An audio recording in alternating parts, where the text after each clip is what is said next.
Welcome back to paper hacker. आज के इस वीडियो में हम बात करेंगे, क्वेश्चन नंबर आपका सेकंड हो जाएगा, ठीक है, जो कि आपका लॉन्ग आंसर टाइप क्वेश्चन है। तो इसको हम लोग डिस्कस करेंगे, पढ़ेंगे, जानेंगे, ठीक है, डिटेल में हम लोग इसके बारे में जानेंगे, ठीक है। तो ये आपका लॉन्ग आंसर टाइप क्वेश्चन है और आपका सेकंड नंबर का क्वेश्चन है, ठीक है। यूनिट आपका है थर्ड, ठीक है। यूनिट क्या है आपका? यूनिट आपका थर्ड है। और हम लोग बात कर रहे हैं यहाँ पर बीएससी आपका थर्ड ईयर, ठीक है। और सेमेस्टर आपका कौन सा है? सेमेस्टर है आपका फिफ्थ, ठीक है। और पेपर आपका कौन सा है? फर्स्ट है, ठीक है। और यहाँ पर जूलॉजी पढ़ रहे हैं हम लोग, क्या पढ़ रहे हैं? जूलॉजी, ठीक है। तो ये बीएससी थर्ड ईयर आपका, सेमेस्टर फिफ्थ और पेपर वन है जूलॉजी का, ठीक है। तो इसमें थर्ड यूनिट हम लोग पढ़ रहे हैं और इसका सेकंड क्वेश्चन है आपका लॉन्ग आंसर टाइप क्वेश्चन। इसमें क्या कह रहा है? कह रहा है कि जो आपका निरीस है, ठीक है, निरीस की वह आकार की का सचित्र वर्णन कीजिए। तो निरीस के बारे में हम लोगों ने पढ़ लिया है, ठीक है। अब आपको क्या करना है? इसकी जो वाह्य आकार की है, ठीक है, इसका क्या करना है? सचित्र वर्णन, यानी कि आपको क्या करना है? एक डायग्राम भी बनाना होगा और उसके बारे में लिखना होगा, ठीक है। Explain the external morphology of the Nereis, ठीक है। तो आंसर में लिखेंगे आप सबसे पहले क्या करेंगे? जो नेरीज है उसका क्लासिफिकेशन लिखेंगे, ठीक है। इसका क्लासिफिकेशन क्या होता है? तो संघ की अगर हम बात करें तो थर्ड यूनिट में हम लोग क्या पढ़ रहे हैं? ये एक अपने आप में अलग संघ है, ठीक है, अलग फाइलम है जो हम पढ़ रहे हैं, एनेलिडा, ठीक है। तो ये नेरीज किस में आता है? एनेलिडा संघ के अंतर्गत आता है, ठीक है। तो इसका जो संघ हो जाएगा वो क्या हो जाएगा? एनेलिडा हो जाएगा, ठीक है। क्लास की अगर हम बात करें तो हो जाएगा आपका पोलीकीटा, क्या हो जाएगा? पॉलीकीटा हो जाएगा, ठीक है। ऑर्डर की अगर हम बात करें तो हो जाएगा आपका एरेंशिया, क्या हो जाएगा? एरेंशिया ऑर्डर हो जाएगा, ठीक है। और आप प्रारूप यानी कि जीनस की अगर हम बात करें तो क्या हो जाएगा? नेरिस हो जाएगा, ठीक है। तो ये लिखना है आपको क्लासिफिकेशन के बारे में, ठीक है। अब हम बात करते हैं इसका स्वभाव और आवास क्या होता है, ठीक है। हैबिट एंड हैबिटेट की हम लोग यहाँ पर बात करेंगे, ठीक है। तो हेडिंग लगाएंगे हैबिट एंड हैबिटेट, ठीक है। तो नेरिस सामान्यतः, ठीक है, रेतीले तटों पर ज्वार चिन्हों पर पाया जाता है। कहाँ पाया जाता है? ज्वार चिन्ह, ठीक है। जो आपके समुद्र में ज्वार भाटा आते हैं तो ज्वार आने से क्या बन जाते हैं? कुछ चिन्ह बन जाते हैं, ठीक है, उन्हीं में ये पाया जाता है, ठीक है।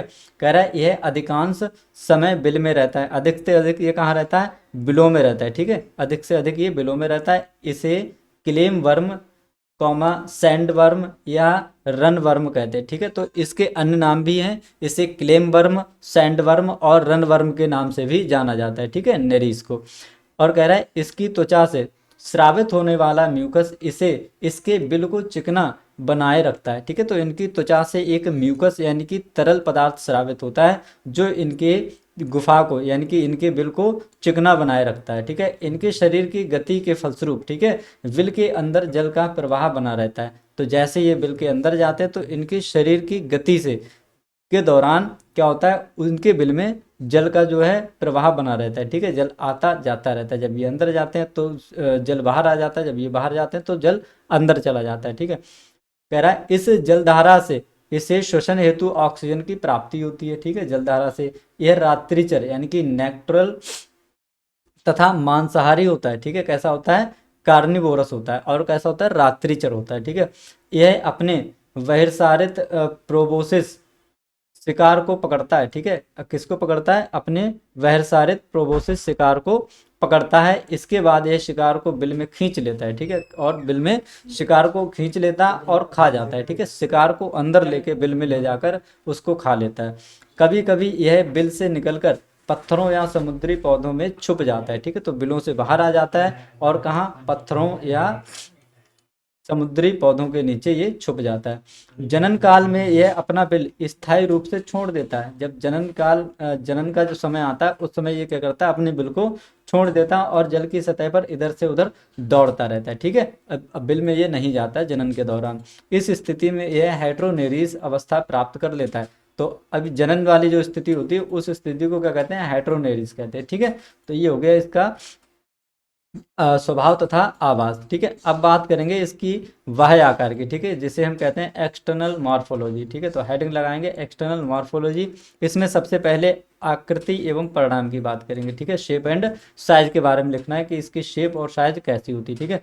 तो नेरीज का जो शरीर होता है, नेरीज का शरीर लंबा, कामा पतला व वेलनाकार होता है, ठीक है। लंबा, पतला और वेलनाकार होता है। यह आगे से अपेक्षाकृत चौड़ा जबकि पीछे की ओर शुंडकी होता है, यानी कि शूंड के समान होता है। पीछे की ओर कैसा होता है? पीछे की ओर शूंड के समान होता है। यह द्विपार्श्वीय सममिति यानी कि बाइलेटरली सिमेट्रिकल होता है, ठीक है। खंडित विखंडित क्रम में खंडित होता है, ठीक है। कैसा होता है? विखंडित क्रम में खंडित, यानी कि ये इसका जो शरीर होता है वो खंडों में बटा रहता है कुछ इस तरह से, ठीक है, इस तरह से। तथा पृष्ठ अधर से चपटा होता है, और कैसा होता है? चपटा होता है ये, ठीक है।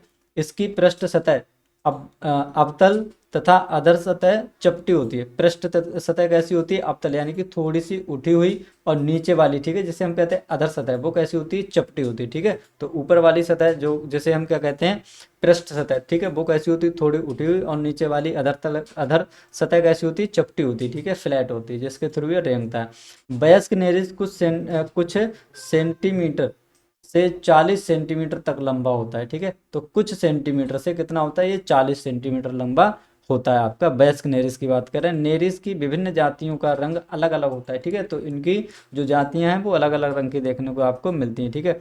तो ये रहा नेरिस का चित्र। सबसे पहले आप देखेंगे यहाँ पर, इसको बना लेंगे, ठीक है, नेरिस किस तरह से। ये रहा, ये है आपका नेरिस, ठीक है। इन भागों को आप अच्छे से देख लीजिए, कहाँ किसका क्या नाम है, और इस तरह से आप इसको अच्छे से बना देंगे कुछ इस तरह से। कहाँ जाएंगे?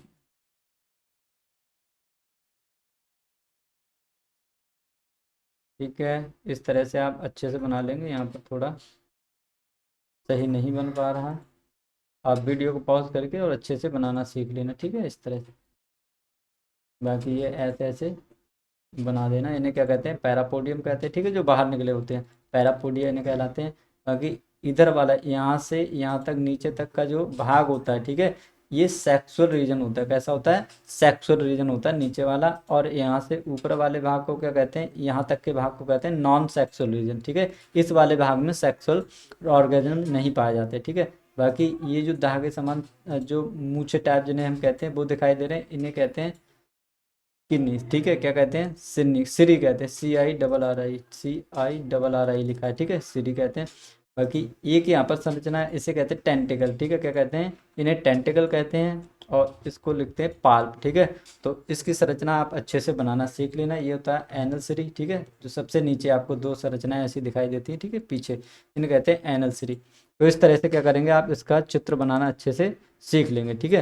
तो अब हम बात करते हैं, इसका अगला टॉपिक है, ठीक है, क्या है? सेगमेंटेशन, ठीक है, जिसे हम खंडी भवन कहते हैं। क्या कहते हैं? खंडी भवन, यानी कि सेगमेंटेशन, ठीक है। तो नेरीज का शरीर आगे से पीछे तक समान खंडों, ठीक है, किसमें बटा होता है? समान खंडों में विभाजित शरीर की बाहरी सतह पर खांचों द्वारा तथा अंदर की ओर पटों द्वारा प्रदर्शित होता है, ठीक है। तो खंडी भवन की बात करते हैं, जिसमें सेगमेंटेशन के बारे में हम लोग पढ़ते हैं। तो कह रहा है ये जो नेरिस होता है, इसका शरीर जो आगे से पीछे तक होता है समान खंडों में विभाजित होता है, ठीक है, मतलब शुरू से लेकर अंत तक, ठीक है। तो समान खंडों में क्या रहता है? ये बटा हुआ रहता है, ठीक है, विभाजित रहता है। और कह रहा है शरीर की बाहरी सतह पर खांचों द्वारा तथा अंदर की ओर पटों द्वारा प्रदर्शित होता है। तो बाहरी सतह आपको कुछ इस तरह से देखने को मिलेगी, मतलब जैसा लगेगा जैसे कुछ खांचे से बने हुए हैं, ठीक है। और अंदर क्या होता है? पट द्वारा, ठीक है, अंदर पटों द्वारा प्रदर्शित होता है, जिन्हें हम सेप्टा कहते हैं, ठीक है। नेरिस के प्रत्येक जाति में खंडों की संख्या अनिश्चित होती है, ठीक है, खंडों की निश्चित होती है, ठीक है। तो जो खंड होते हैं वो अलग अलग जातियों में अलग अलग संख्या में खंड पाए जाते हैं, ठीक है, लेकिन ये संख्या कैसी होती है? निश्चित होती है। नेरिस ड्रेम रिली और नेरिस कल्ट्री फेरा में खंडों की संख्या 80 तथा नेरिस वायरेंस में खंडों की संख्या कितनी होती है? 20 होती है, ठीक है। तो याद रखना है, जो आपका नेरिस ड्रेमरिली और नेरिस आपका कल्ट्री फेरा, इनमें खंडों की संख्या कितनी होती है? 80 होती है। और है नेरिस वायरेंस, इसमें खंडों की संख्या कितनी होती है? 200 होती है, ठीक है।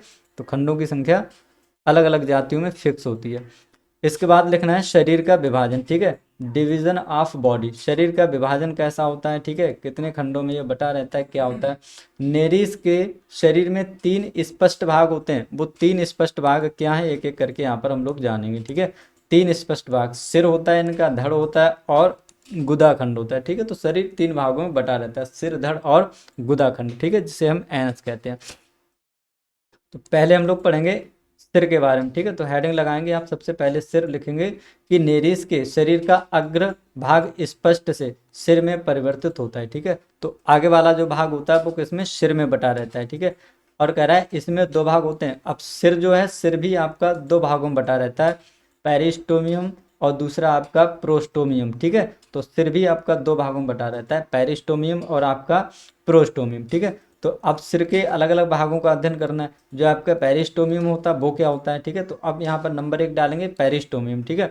तो यह शरीर का अग्र बड़ा प्रथम खंड है, ठीक है। शरीर का अग्र बड़ा यानी कि अगले वाला सबसे बड़ा पहला खंड होता है, तथा प्रथम दो समेकित खंडों में को प्रदर्शित करता है, ठीक है। दो समेकित खंडों को यानी कि दो बराबर खंडों में ये बटा हुआ नजर आता है। इसके अधर तल पर चौड़ी दरार के रूप में मुख होता है, ठीक है। अधर तल पर यानी कि जो नीचे वाला तल होता है, चपटा वाला तल होता है, उस पर क्या होता है, एक चौड़ी दरार के रूप में क्या होता है, इसका एक मुंह होता है, ठीक है। मुख की उपस्थिति के कारण यह अन्य खंडों से भिन्न होता है, ठीक है। तो सबसे आगे वाला जो खंड होता है वो मुख की उपस्थिति के कारण क्या होता है, अन्य सभी खंडों से अलग होता है, ठीक है।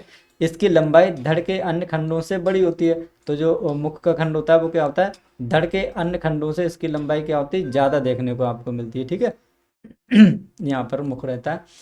और कह रहा है इसमें पैरापोडिया का पूर्ण अभाव होता है, इसमें पैरापोडिया नहीं पाए जाते, ठीक है। बाकी शरीर के भागों में सब में क्या होते हैं, आपको इस तरह के पैरापोडिया देखने को मिलते हैं, लेकिन इधर में, ठीक है, तो सिर में पैरापोडिया नहीं पाए जाते, ठीक है। तो सिर का ये दूसरा भाग है। अब ठीक है, ये जो आपका प्रोस्टोमियम लिखा है ये सिर का दूसरा भाग है, ठीक है। तो ये क्या होता है प्रोस्टोमियम, यह एक त्रिभुजाकार, ठीक है, यानी कि त्रिभुज के आकार की संरचना होती है, ठीक है। कैसा होता है, त्रिभुजाकार, और पृष्ठ अधर सतहों से चपटी पिंडक के समान रचना होती है, ठीक है। जो मुख के सामने एवं ऊपर की ओर स्थित होती है। कहाँ, मुख के सामने, यानी कि जैसे मुख है, मुख के सामने और ऊपर की ओर थोड़ी स्थित होती है, ठीक है। इस तरह से आपको देखने को मिलती है। कह रहा है इसकी पृष्ठ सतह दो जोड़ी नेत्र तथा आगे की ओर एक जोड़ी प्रोस्टोमियम स्पर्शक, एक जोड़ी छोटे और मांसल प्रोस्टोमियल पाल्प तथा एक जोड़ी पक्षमावी गर्त या न्यूकल अंग होते हैं, ठीक है। तो इतनी चीजें इसके आगे वाले भाग में होती हैं, ठीक है। क्या क्या होता है, दो जोड़ी नेत्र होते हैं, ठीक है, और आगे की ओर एक जोड़ी क्या होता है, प्रोस्टोमियल, ठीक है, प्रोस्टोमियल स्पर्शक होते हैं, टेंटिकल्स जो अभी हमने पढ़े थे, ठीक है। कुछ इस तरह की संरचनाएं दिखाई देती हैं इसके आगे, ठीक है, अगले वाले मुख पर, ठीक है। और मांसल प्रोस्टोमियम पल्प, ठीक है, जो प्रोस्टोमियल पल्प होते हैं, एक जोड़ी पक्षमावी इनमें रहते हैं, ठीक है, क्या रहते हैं, पक्षमावी लगे रहते हैं। गर्त या न्यूकल अंग इसमें देखने को मिलते हैं आपके प्रोस्टोमियम भाग में, ठीक है। सिर का दूसरा भाग था, ठीक है। अब हम बात करते हैं इसके शरीर के दूसरे भाग की, ठीक है। तो शरीर का दूसरा भाग क्या हो जाता है, धड़, ठीक है। पहला हमने क्या पढ़ा था, सिर, वो भी दो भागों में बटा हुआ था, ठीक है। अब हम बात करते हैं धड़ की। सिर और शरीर के अंतिम खंड से अतिरिक्त शरीर का शेष भाग धड़ कहलाता है। किसके, सिर और शरीर के अंतिम खंड के अलावा, ठीक है, सिर और शरीर का जो अंतिम खंड होता है इसके अलावा जितना भाग होता है शरीर का वो क्या कहलाता है, धड़ कहलाता है, ठीक है। कह रहा है लगभग धड़ लगभग 80 से 200 तक समान खंडों में बना, समान खंडों से बना होता है, ठीक है। तो धड़ में लगभग 80 से 200 समान खंड पाए जाते हैं, ठीक है। तो अभी देखा था ना, दो जातियां थी जिनमें 80 खंड मिल रहे थे, एक जाति थी जिसमें कितने खंड थे, 200 खंड थे, ठीक है। तो 80 से 200 खंडों का, 200 समान खंडों से बना होता है इनका सर। प्रत्येक खंड की लंबाई की अपेक्षा अधिक चौड़ा होता है, ठीक है। तो प्रत्येक खंड जो होता है वो लंबाई की अपेक्षा चौड़ा ज़्यादा होता है, ठीक है। यानी कि चौड़ा ज़्यादा होगा और लंबाई कैसी होगी, कम होगी। इसके पार्श्व में एक एक पार्श्व पाद या पैरापोडिया होता है, ठीक है। क्या होता है, पैरापोडिया, ठीक है, जो इस तरह की संरचना होती है, ठीक है, इस तरह की, जिनसे ये चलता है। धड़ का अंतिम खंड गुदाखंड या पाइजिडियम कहलाता है। क्या कहलाता है, जो अंतिम खंड होता है उसे हम क्या कहते हैं, गुदाखंड या पाइजिडियम कहते हैं। पैरापोडिया के प्रत्येक भाग में काइटिन के बने लंबे, महीन और कठोर रोमों का समूह होता है, ठीक है। यही वाले पैरापोडिया, ये किसके बने होते हैं, काइटिन के बने होते हैं। यह रोम सूक या सीटी कहलाते हैं। इन्हीं रोम्स को हम क्या कहते हैं, सूक या इन्हें सीटी कहते हैं, ठीक है। ये सीटी जंतु के चलन में सहायता करते हैं, तो ये इन्हीं के द्वारा चलते हैं, ठीक है। सीटी द्वारा ये क्या करते हैं, गमन करते हैं। नेक्स्ट और थर्ड वाली हेडिंग क्या है, इनके शरीर का तीसरा भाग क्या होता है, थर्ड भाग है इनका गुदाखंड, ठीक है, या फाइजीडियम, ठीक है। क्या कहते हैं, गुदाखंड को फाइजीडियम कहते हैं, ठीक है। तो ये रहा इनका सिर का भाग, ठीक है। ये क्या है, सिर का अधर दृश्य, ठीक है। बी है सिर का पृष्ठ दृश्य। अधर मतलब ये जो ए वाला है अधर दृश्य, यानी कि इसको सामने से देखा जा रहा है। ये क्या है आपका पृष्ठ दृश्य, ठीक है, इसको पीछे से देखा जाएगा, ठीक है। तो ये दोनों संरचना इसमें दे रखी है, ये है आपका पृष्ठ दृश्य, ये है आपका, ये है आपका अधर दृश्य, ठीक है। अब बात करते हैं गुदा खंड की। ये क्या होता है? यह शरीर का अंतिम खंड है। क्या है? शरीर का सबसे अंतिम वाला खंड होता है गुदा खंड, ठीक है, या फाइजिडियम, जिसे पुच्छ खंड भी कहते हैं। इसे क्या कहते हैं? पुच्छ खंड, यानी कि एनल सेगमेंट भी कहते हैं। इसके दूरस्थ सिरे पर गुदा द्वार, एक जोड़ी गुदा रोम गुच्छ और संवेदी पैपलियां पाई जाती हैं। इस खंड में पैरापोडिया नहीं होते, ठीक है। तो जो सबसे अंतिम वाला खंड होता है, ठीक है, जिसे हम पुच्छ खंड के नाम से भी जानते हैं, इसके दूरस्थ सिरे पर गुदाद्वार होता है, ठीक है। दूरस्थ यानी कि सबसे लास्ट वाले भाग में क्या मिलेगा आपको? एक गुदाद्वार मिलेगा। और कह रहा है एक जोड़ी गुदा रोम गुच्छ होते हैं, ठीक है, एनल सिराई होते हैं, ठीक है। कुछ इस तरह की ये दो संरचनाएं आपको देखने को मिलती हैं। तो इन्हीं को हम क्या कहते हैं? गुदा गुदा रोमगुच्छ कहते हैं, ठीक है, जिसे एनल सिराई पढ़ा था, एनल CIRRI, ठीक है, एनल सिराई पढ़ा था। और क्या होता है? संवेदी पेपलियां, यानी कि सेंसरी पेपली पाए जाते हैं इसमें, ठीक है। इस खंड में पैरापोडिया नहीं पाए जाते, ठीक है। तो यहाँ पर पैरापोडिया का अभाव रहता है, ठीक है। तो ये था क्वेश्चन नंबर आपका सेकंड, क्वेश्चन नंबर आपका सेकंड, जो कि पूछ रहा था कि जो आपका नेरिस है उसकी बाह्य आकारिकी का सचित्र वर्णन कीजिए, ठीक है। तो बस आपको इतना ही लिखना है, और उसका नेरिस का एक छोटा सा ही चित्र है, आप इसको अच्छे से बनाना सीख लीजिए, ठीक है, इस तरह से। और बस आप इतना ही लिखे आएंगे, ठीक है, और सफिशेंट रहेगा आपके क्वेश्चन के लिए, ठीक है। तो मिलते हैं अगले वीडियो में, बने रहिए हमारे साथ, तब तक के लिए थैंक यू, धन्यवाद। अगर आप चैनल पर नए हैं तो चैनल को सब्सक्राइब कर दें।